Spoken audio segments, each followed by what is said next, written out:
정말 은혜 가운데 주빌리 한민족 통일 서밋을 잘 다녀왔습니다. 무엇보다 개신교의 시작점인 종교개혁지를 돌아보면서 또 동독과 이 서독의 통일 현장을 직접 눈으로 보면서 하나님께서 반드시 우리 한민족의 통일도 이루실 것에 대한 분명한 확신과 비전도 갖게 되는 아주 좋은 시간이었습니다. 특별히 이번 여행을 통해서 이전에 경험하지 못했던 독특한 경험을 했는데요. 첫째는요, 하루에 3나라를 다녔습니다. 아침에 독일 마나임이라는 곳에서 풍성한 조식을 먹고, 점심에는 프랑스 스트라스부르크라고 하는 곳에서 점심을 먹었어요. 근데 여기서는 여행사에서 자유식을 먹으라고 한 사람 앞에 30유로씩 줬어요. 그래서 프랑스 전통 레스토랑에서 점심을 먹고, 저녁은 제네바, 스위스 제네바에 가서 중국식을 먹었습니다. 여러분, 스위스의 버거킹 와퍼가 얼마인지 아십니까? 와퍼 샌드위치 하나가 18프랑이에요. 유로로 20유로, 달러로 22달러. 금버거입니다. 여러분, 스위스 1인당 국민소득이 10만 불이에요. 근데 물가를 대비해 보면 여기서 6만 불 버는 정도입니다. 네. 더 놀랄 말씀 드릴까요? 김치찌개가 얼마인지 아세요? 요만한 김치찌개, 요만큼에 진짜 뚝배기 요만큼 나와요. 김치찌개 35프랑입니다. 달러로 40달러. 여러분, 불고기 덮밥 아시죠? 불고기 덮밥에 불고기 올라오죠? 그만큼이 얼마인지 아십니까? 42프랑입니다. 달러로 51불이에요. 야. 근데 스위스에서도 중국식은 싸더라고요. 중국식은 엄청 쌉니다. 아무튼 그렇게 하루에 3나라에서 아침, 점심, 저녁을 먹는 아주 독특한 경험을 했어요. 또 독특한 경험을 했는데, 총 41분의 목사님과 사모님들, 그리고 북한 선교를 하는 협력단체 리더들과 함께 11일간 여행을 했는데요. 여러분, 보통 패키지 여행을 하면 같이 간 사람들끼리 대부분의 시간을 보내잖아요.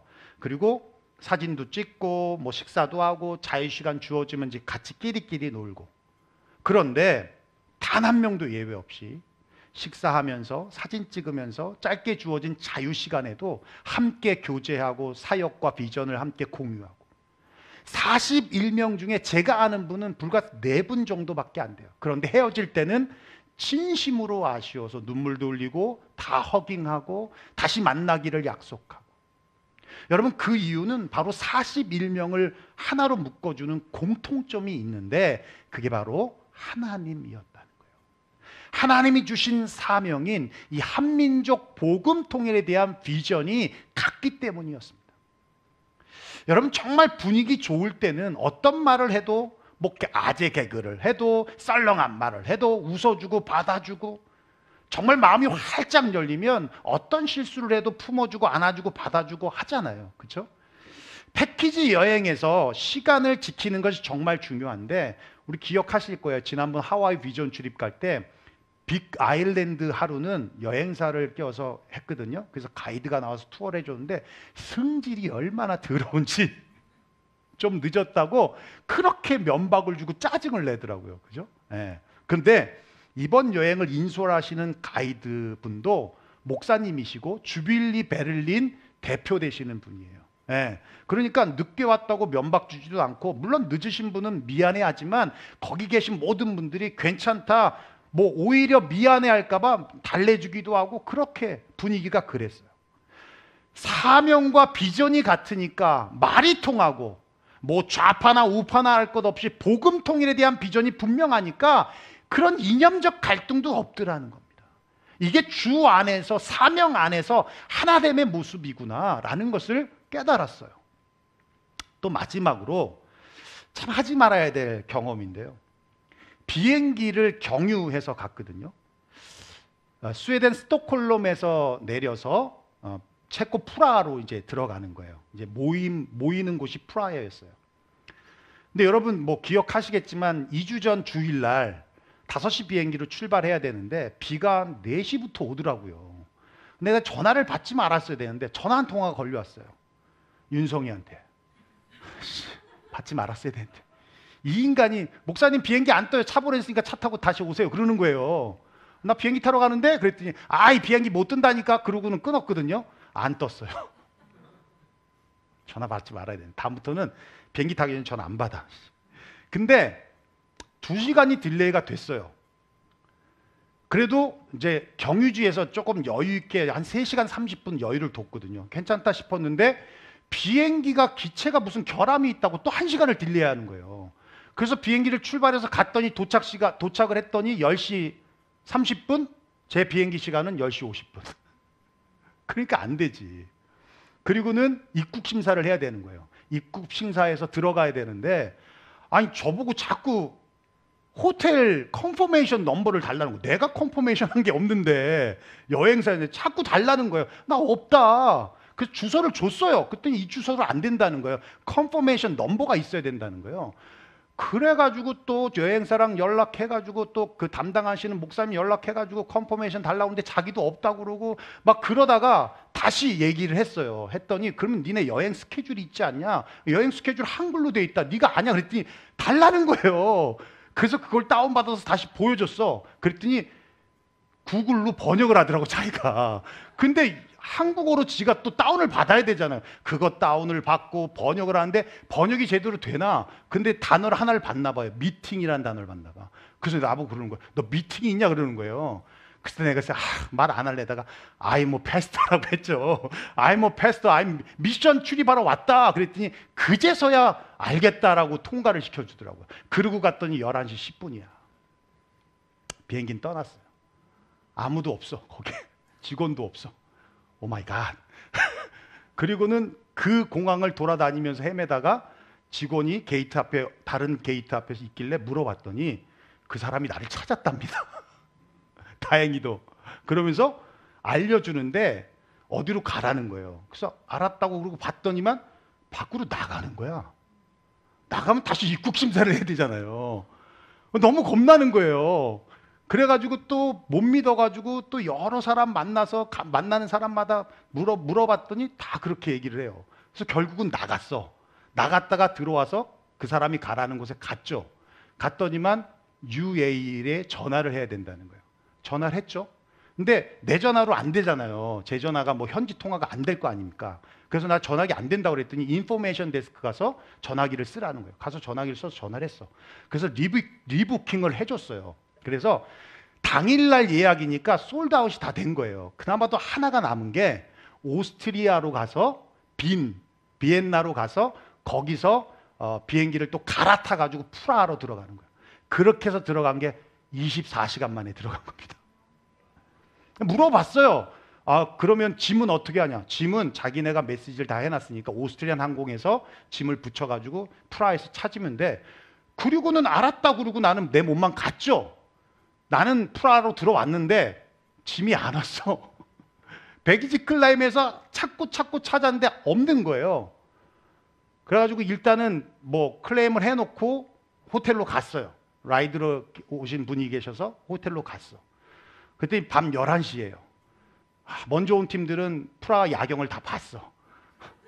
나는 24시간 동안 공항을 헤매면서 땀 삐질삐질 흘리고 걸었더니 15,000보를 걸었더라고요.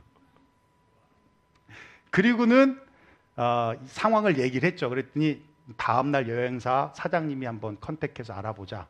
그러고는 그 다음날 알아봤더니 짐이 스톡홀름에 있답니다. 그리고 자기네가 알 수 있는 건 거기뿐이래요. 오스트리안 항공에서 이제 내 짐을 찾아야 되는 거예요. 최소 2일에서 3일은 걸린다는 겁니다. 와, 몸에선 땀 냄새가 나고 배낭 하나 맸는데 다행히도 치카치카 하나 있고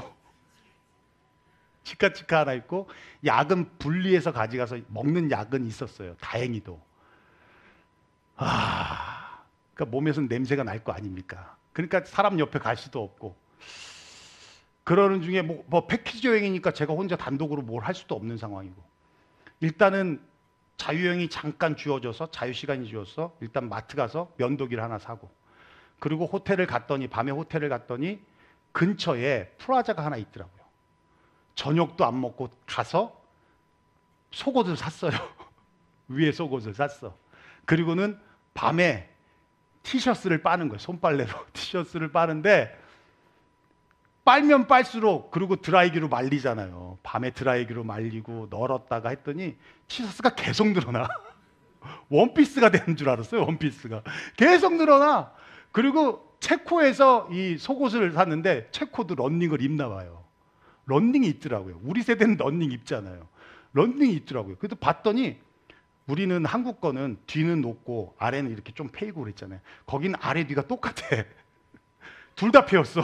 자신 있나 봐. 가슴에 자신 있나 봐요. 둘 다 이만큼씩 패였어요. 그걸 손빨래를 하니까 이 어깨거리가 늘어나가지고 레스링복이 된 거야. 이 젖꼭지가 다 보여. 그리고 팬티를 빨았는데 드라이기로 빨다 보니까 빵꾸가 났어요.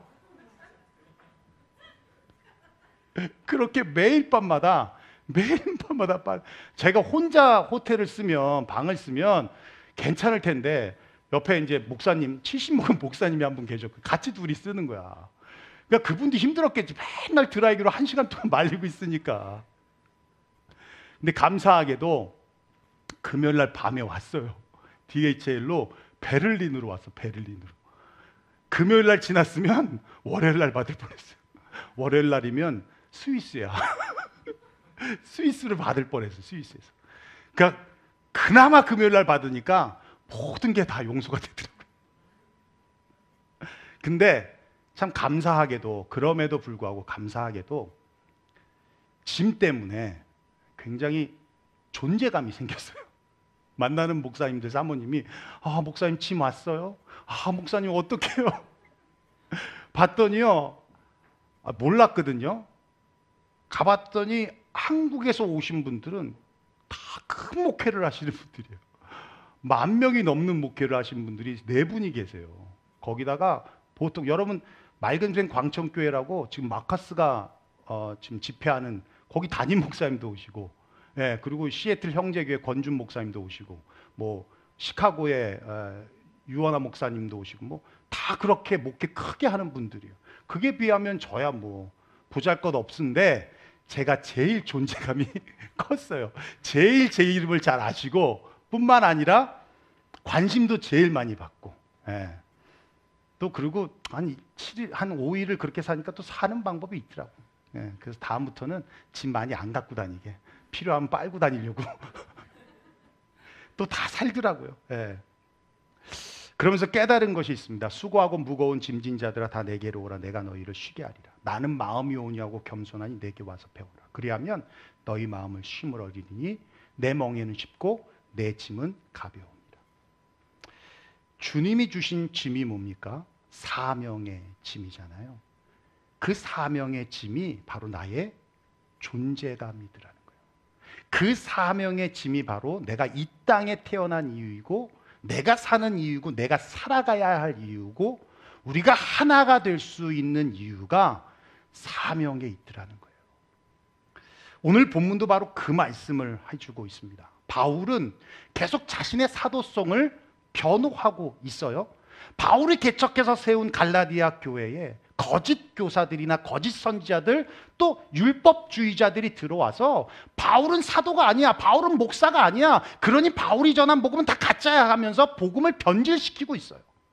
복음의 은혜로 얻은 자유를 빼앗고 다시 율법과 죄의 종노릇하게 만들고자 하는 약한 자들에게서 바울은 자신의 사도성을 변호하고, 더불어 갈라디아 교인들이 그런 다른 복음, 변질된 복음에 유혹되고 미혹되는 것을 막기 위해 계속 말씀하고 있는 겁니다. 그럼에 있어서 바울은 누구를 언급하냐면 야고보와 게바, 베드로와 요한을 언급하는데 9절에 한번 볼까요? 한번 읽어보겠습니다. 시작.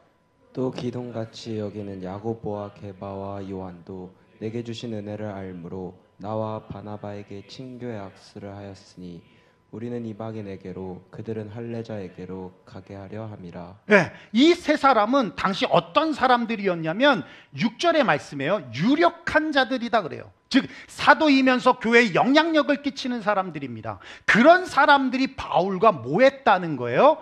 악수했다라는 얘기예요. 인정했다라는 얘기입니다. 무엇을 인정했냐면 첫째는 그거예요. 바울이 전한 복음이 이 유력한 자들이 전하는 복음과 다르지 않다는 것을 인정했다는 거예요.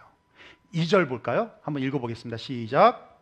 계시를 따라 올라가 내가 이방 가운데서 전파하는 복음을 그들에게 제시하되 유력한 자들에게 사사로이 한 것은 내가 다름질하는 것이나 다름질하는 것이 헛되지 않게 하려 함이라. 예, 7절도 볼까요? 시작. 도리어 그들은 내가 무할례자에게 복음 전함을 맡은 것이 베드로가 할례자에게 맡음과 같은 것을 보았고.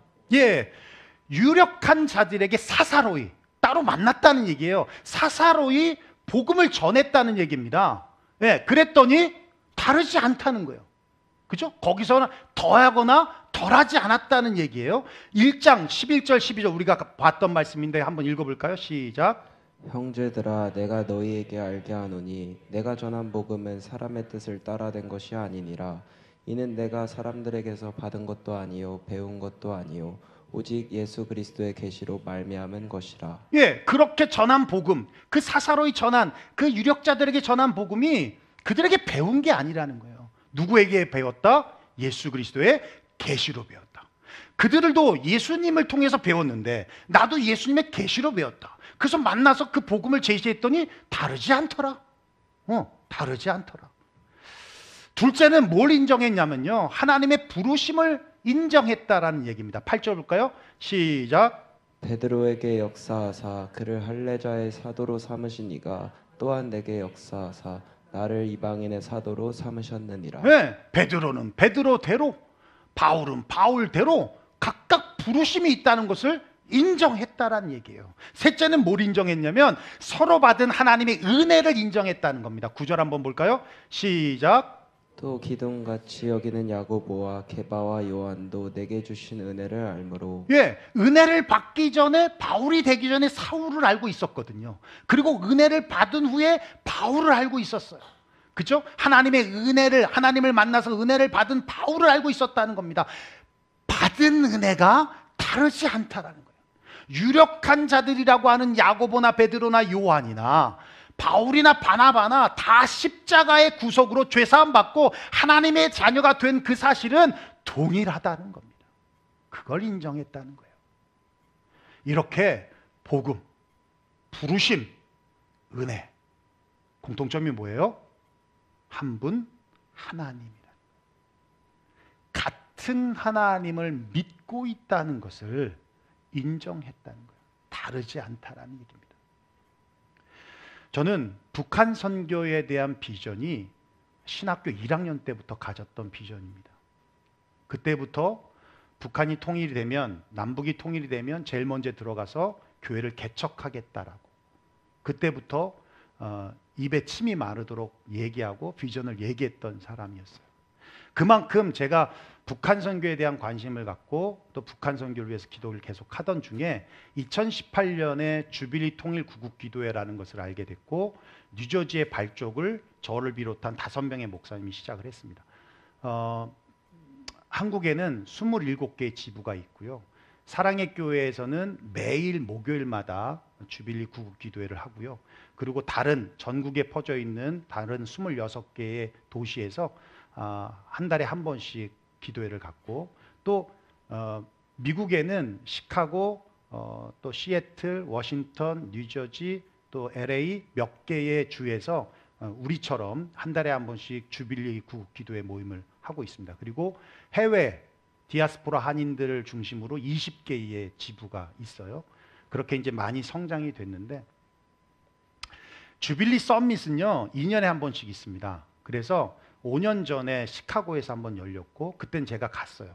근데 재작년에 시애틀 형제교회에서 열렸는데, 그때는 우리 썸머 캠프 시작하는 첫 해여서 제가 못 갔습니다. 되게 아쉬웠고, 그리고 썸밋이 끝나면 다음 2년 뒤에 썸밋을 어디서 할 것인가에 대해서 발표를 하는데, 그게 이제 베를린이었어요. 그래서 그땐 내가 꼭 가야지. 그리고 사실은 1년 전부터 사모한테 얘기를 해서 허락을 받았습니다. 사실 재정적으로도 많이 들어가는 거기 때문에 또 우리가 지금 썸머를 하고 있어서 제가 뭐 큰 도움은 안 돼도 그래도 없는 것보다 있는 게 난데 부탁을 했어요.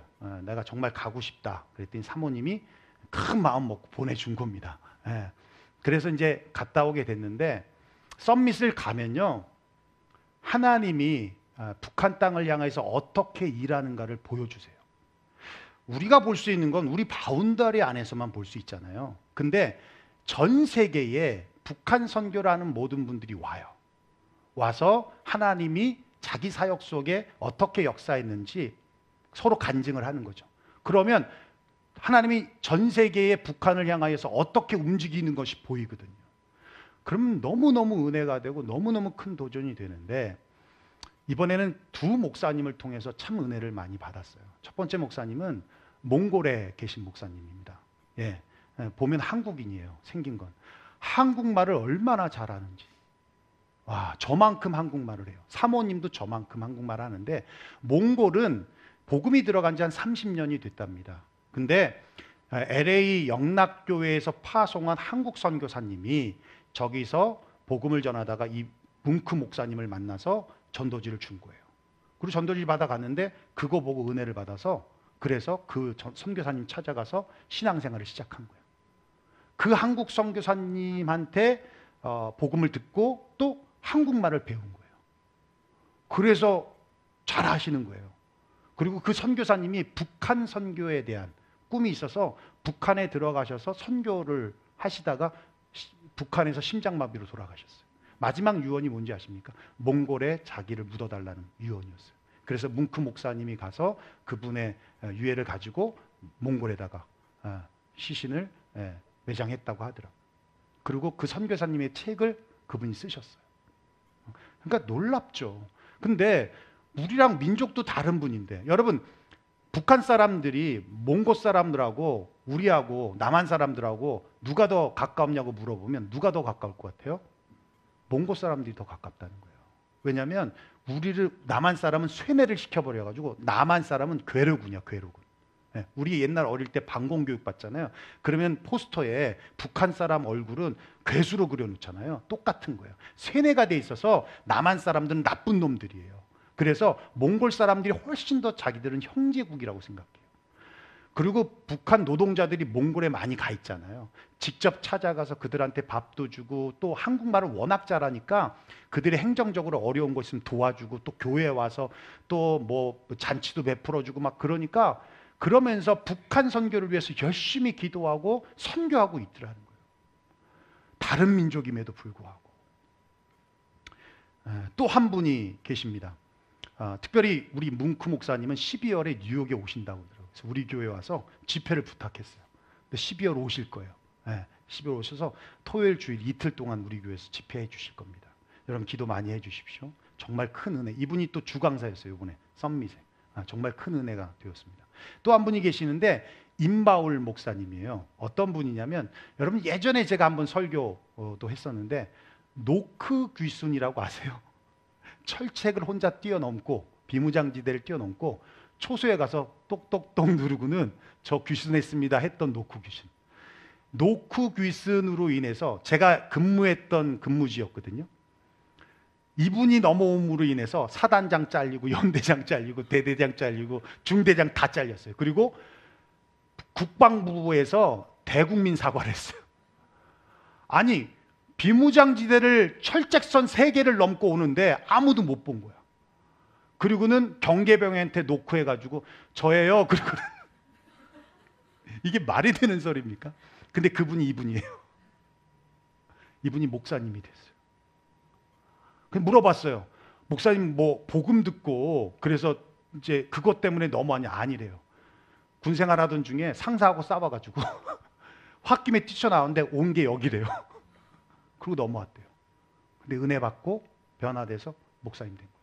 사랑의 교회 북한 사랑 선교부에서 지금 탈북민들과 함께 예배드리면서 통일을 준비하고 있어요. 기가 막히지 않습니까?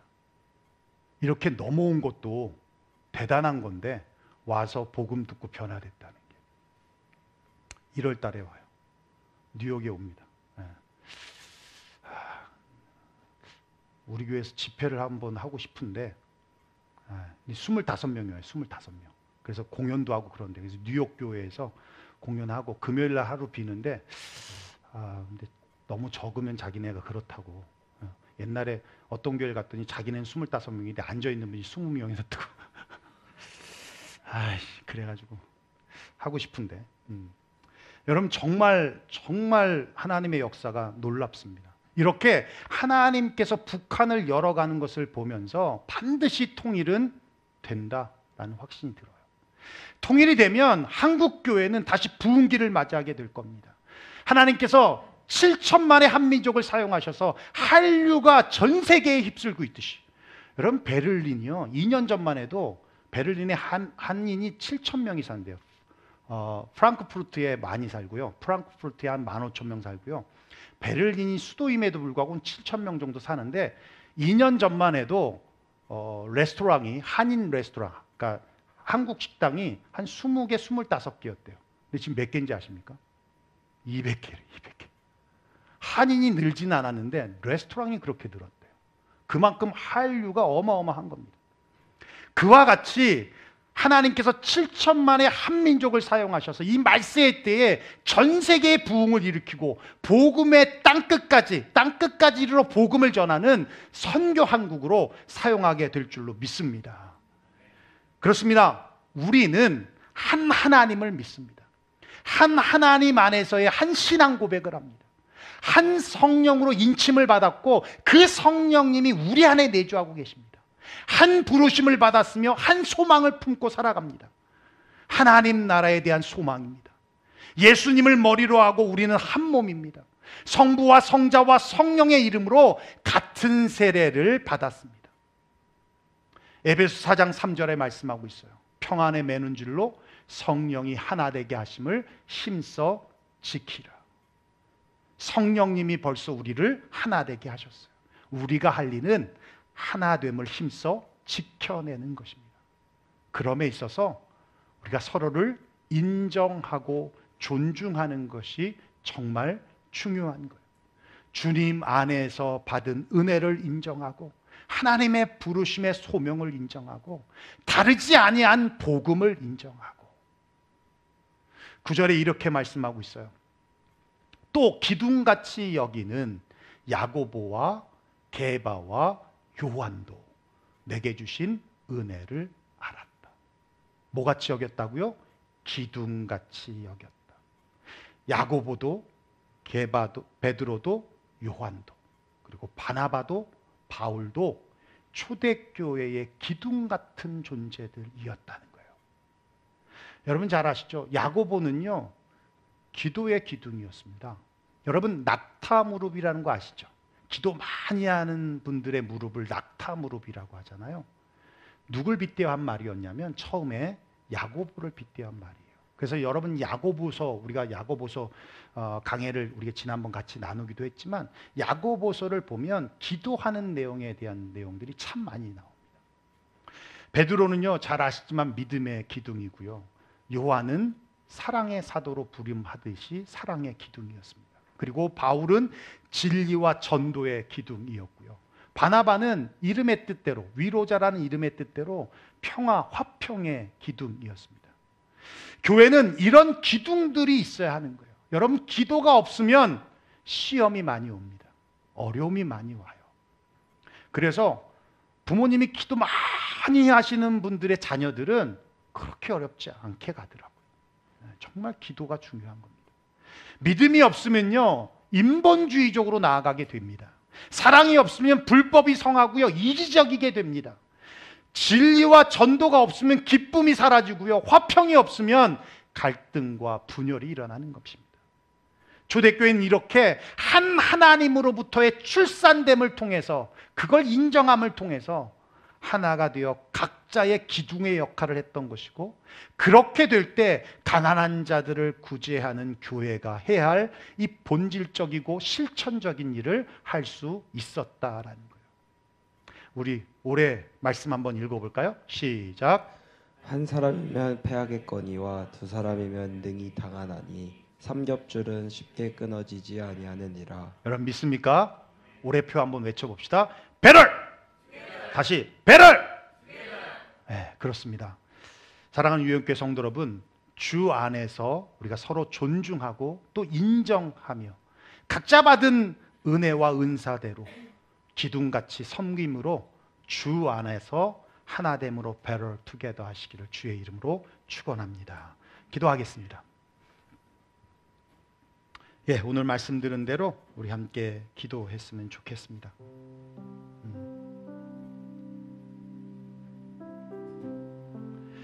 우리가 믿는 하나님이 다르지 않습니다.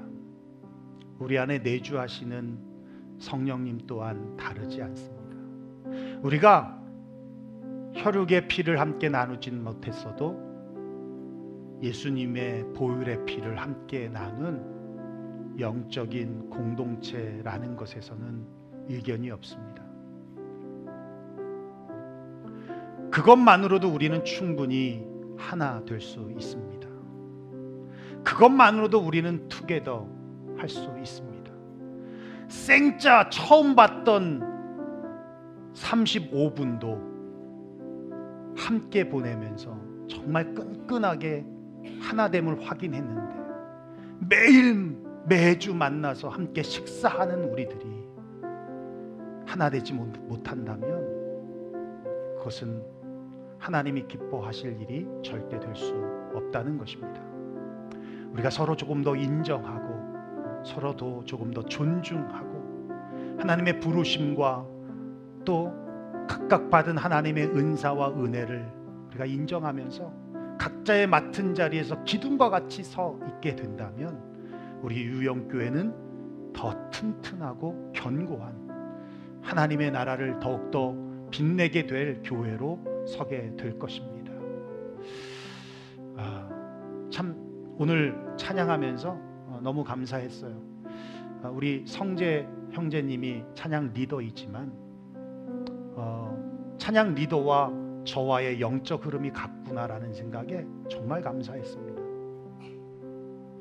특별히 우리가 조금 있다가 헌금송으로 부를 찬양은 제가 찬양팀에서 선정됐는지도 모르고 선정한 말씀이고 또 우리 그 찬양을 드리기에 앞서 우리 성재 형제님이 했던 멘트가 제가 여러분들에게 해드리고 싶었던 멘트이기도 했습니다.